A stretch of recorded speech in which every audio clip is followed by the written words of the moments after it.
দক্ষিণ বৰপেটা জিলাৰ ২৩ নং চেঙা সমষ্টিৰ বাঘেৰচৰত জৰাজীৰ্ণ পথ পকীকৰণৰ দাবীত উত্তাল প্ৰতিবাদ সাব্যস্ত কৰে স্থানীয় ৰাইজে।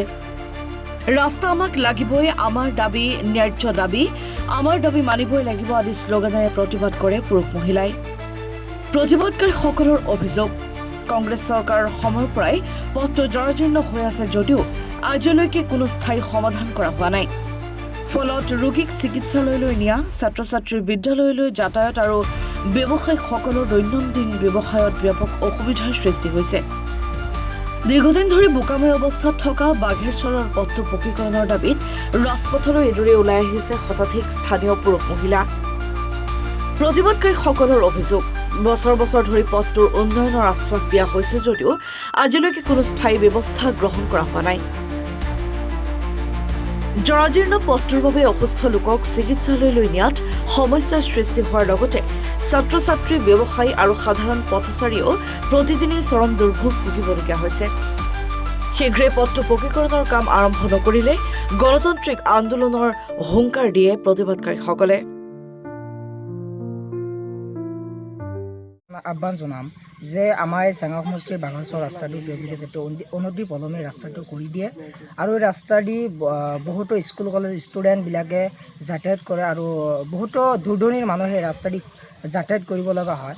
আৰু চাওক, আমাৰ চেঙা সমষ্টিৰ চুকুৰ আলী আহমেদ বহুতো বছৰ বিধায়ক আছিলে, মন্ত্ৰী আছিলে আৰু আশ্ৰাফুল হুছেইন ডাঙৰীয়া তেখেতেও 5 বছৰ আমাৰ চেঙা সমষ্টিৰ বিধায়ক আছিলে।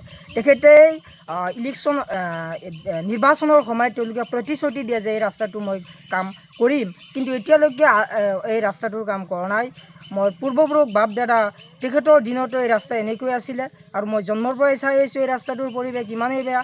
গতিকে বহুতো ছাত্ৰ ছাত্ৰী, ষ্টুডেণ্টবিলাকে আমাৰ এই ৰাস্তা দি খোজকাঢ়ি যাব লগা হয়। বহুতো দূৰ দূৰণিৰ মানুহে এই ৰাস্তা দি খোজকাঢ়ি যাব লগা হয়। দুৰ্ঘটনা কেতিয়াবা হয়নে? দুৰ্ঘটনা মাজে মাজে হৈ থাকে এই ৰাস্তা দি।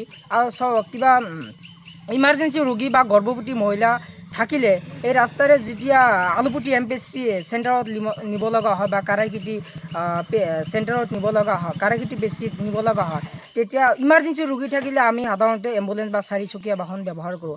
তেতিয়া এই ৰাস্তা দি এনভাইৰনমেণ্টটো ইমান বেয়া, তেতিয়াহ'লে এই ৰাস্তা দি 4চকীয়া বাহন আহিব নোৱাৰিব, এম্বুলেঞ্চ আহিব নোৱাৰিব।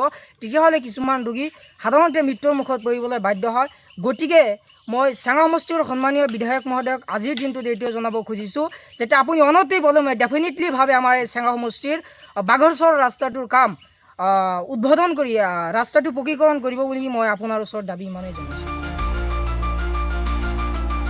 নগৰবেৰাৰ পৰা মুজাম্মিল হকৰ ৰিপৰ্ট, এনি ভাৰত 24।